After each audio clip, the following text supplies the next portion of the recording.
Finally আমিও চায়নায় ডিজনিল্যান্ডে চলে গেলাম। তো ওইখানে গিয়ে আমরা কি কি করছি সবকিছু আজকের ব্লগে আপনাদের সাথে শেয়ার করব। আপনারা অনেকে আমাকে কমেন্ট করছেন। হ্যালো, আসসালামু আলাইকুম, সবাই কেমন আছেন? আশা করি সবাই খুবই ভালো আছেন, আমিও বেশ ভালোই আছি।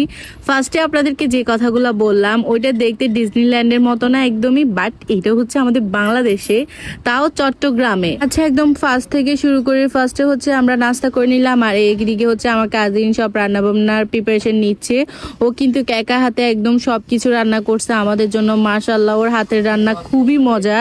জানি না কয়েক মাস যাবত ধরে আমার অনেক চুল পড়তেছে আর মাথার খুশকি সমস্যাটা তো লেগেই আছে। তো আমি অনেক অর্গানিক হেয়ার অয়েল কিন্তু ইউজ করছি। তো এটাই কিন্তু লাস্ট হেয়ার অয়েল, যেটা হচ্ছে অজিবা পেজ থেকে আমি নিয়েছি। ওনাদের প্রত্যেকটা প্রোডাক্ট কিন্তু বাহির থেকে ইম্পোর্ট করা। জিঞ্জার শ্যাম্পু ও এসেন্সিয়ালের এই অয়েলটা ইউজ করলাম আজকে 15 দিন যাবত। ভাবলাম আমি আগে ইউজ করি, তারপর তোমাদের সাথে রিভিউটা শেয়ার করবো যদি ভালো হয়। একদমই বেস্ট একটা অয়েল, মানে একদম জাদুর মতো কাজ করে। এই অয়েলটি 2-3 ফোঁটা শ্যাম্পু অথবা রেগুলার যে তেলটি আপনি ইউজ করেন এটার সাথে মিক্স করে লাগাবেন। এটি স্কাল্পের রক্ত সঞ্চালন বাড়িয়ে দ্রুত কাজ করতে সাহায্য করে। এতে রয়েছে শক্তিশালী আদা, নিয়াস ও রোজমেরি অয়েল, নারকেল তেল, ট্রিটি অয়েল সহ প্রায় 26টি উপাদান। এটা চুল পড়া দ্রুত কমায়, চুলের গোড়া মজবুত করে, অতিরিক্ত তেল নিয়ন্ত্রণ করে, চুলকে করে শক্তিশালী, ঘন, সুরক্ষিত আর খুশকি দূর করে, স্কাল্পকে রাখে একদমই পরিষ্কার। আর তাছাড়া চুলকে করে ঝলমলে, সিল্কি এন্ড শাইন। এছাড়া অজিবা প্রেজের প্রত্যেকটা প্রোডাক্ট কিন্তু 100% অথেন্টিক ও বাহির থেকে ইম্পোর্ট করা। আপনারা চাইলে কিন্তু কিউআর করে স্ক্যান করে যাচাই করে নিতে পারবেন। আর ওনাদের গ্রুপে কিন্তু হাজার হাজার রিভিউ আছে, আপনারা চাইলে রিভিউ দেখে কিন্তু প্রোডাক্টগুলো নিতে পারেন। সো আমি পেজ লিংকটা ক্যাপশনে মেনশন করে দিয়েছি, তাড়াতাড়ি অর্ডার করে ফেলুন।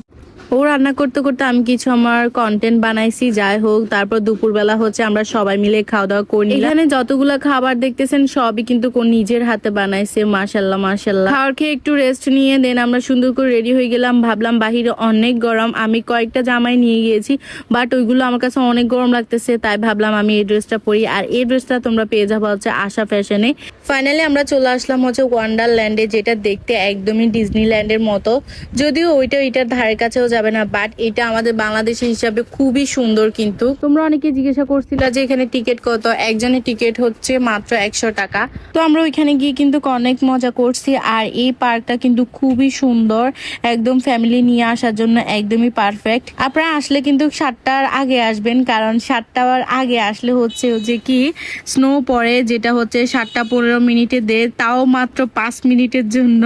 আমরা তো একদমই লাস্ট মোমেন্টে গেছি, যার কারণে আমরা তেমন একটা এটা দেখি না, বাট দূর থেকে দেখছি। দৌড়ায় দৌড়ায় যাইতে যাইতে 5 মিনিট হয়ে গেছে। যাই হোক, আপনারা কিন্তু আমাদের মতো এরকম ভুল করবেন না, কারণ যখন স্নো পড়ে তখন আপনারা আপনাদের বাচ্চাদেরকে নিয়ে গেলে ওরা অনেক বেশি এনজয় করবে। আর বিশেষ করে আমার নিজের কাছে অনেক বেশি ভালো লাগছে। যাই হোক, তো আমরা ওইখানে অনেকক্ষণ ছিলাম। এই পার্কের সবচেয়ে ইন্টারেস্টিং পার্ট এই স্নো পড়াটা। ওইখান থেকে আমরা বের হয়ে ভাবলাম যে আমরা কি করব। এরপর আমরা ভাবলাম যে আজকে আমরা স্ট্রিট ফুড খাবো।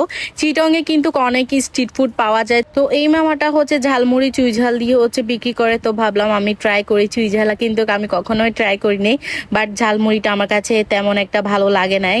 এরপর আমরা ফুচকা খেলাম। তারপর আমরা চলে গেলাম গাপুস গুপুসে, যেটা চট্টগ্রামে খুবই ফেমাস। ওনারা কিন্তু অনলাইনেও সেল করে, ফ্রিতে ওনাদেরকে প্রমোশন করে দিলাম। যাই হোক, ওইখান থেকে আমরা অর্ডার করি বার্গার আর ওনাদের মোমোটা। ট্রাস্ট মি গাইস, এই মোমোটা কিন্তু খুবই মজার ছিল। যখন আমি সসটা দিয়ে খাচ্ছিলাম অনেক ভাল লাগছে। মোমো স্পেশালি আমার কাছে তেমন একটা ভাল লাগে না, বাট এটা আমার কাছে খুবই ভাল লাগে। এরপর আমরা চা খেলাম, চাটা এভারেস্ট ছিল। তো কালকে যেহেতু আমরা ফেনীতে ব্যাক করবো, আজকে কয়েকদিন ধরে সময়ের জন্য আমরা রামেন খাইতে পারতেছি না।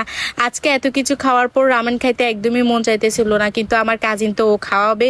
তারপর ও এখানে রামেন বানালো। ও তেমন একটা ঝাল দেয় নাই, তারপর আমার কাছে খুবই ঝাল লাগছে। তারপর আমরা সবাই মিলে কিলার খেললাম। আমরা সবাই একসাথে হলে এই খেলাটা খেলি, খুবই সুন্দর কিন্তু খেলাটা। তারপর আমরা বসে অনেক আড্ডা দিই, মজা করি। কালকে যেহেতু চলে যাব, তাই আজকে একটু সবাই মিলে আড্ডা দিচ্ছিলাম। এটা তারপরের দিনের সকালবেলা। আমাদের 12টায় ট্রেনে টিকিট কাটা আছে। তো আজকে সবাই স্যাড হয়ে আছে। সাবিহা তো কান্না করে দিতেছিল, লিটারেলি এরকম হয়েছে অবস্থা। যাই হোক, ওদেরকে টাটা বাই বাই দিয়ে দেন আমরা ফেনীতে ব্যাক করলাম। চিটং এ খুব সুন্দর একটা সময় কাটাইছি। যতদিনই ছিলাম একদমই বোরিং লাগে নাই, খুবই ভালো লাগছে। এখনো সবাইকে অনেক বেশি মিস করছি। তো আজকের ব্লগটা ভালো লাগলে অবশ্যই একটা লাইক কমেন্ট শেয়ার করবা। So thanks for watching and আসসালামু আলাইকুম এভরিওয়ান।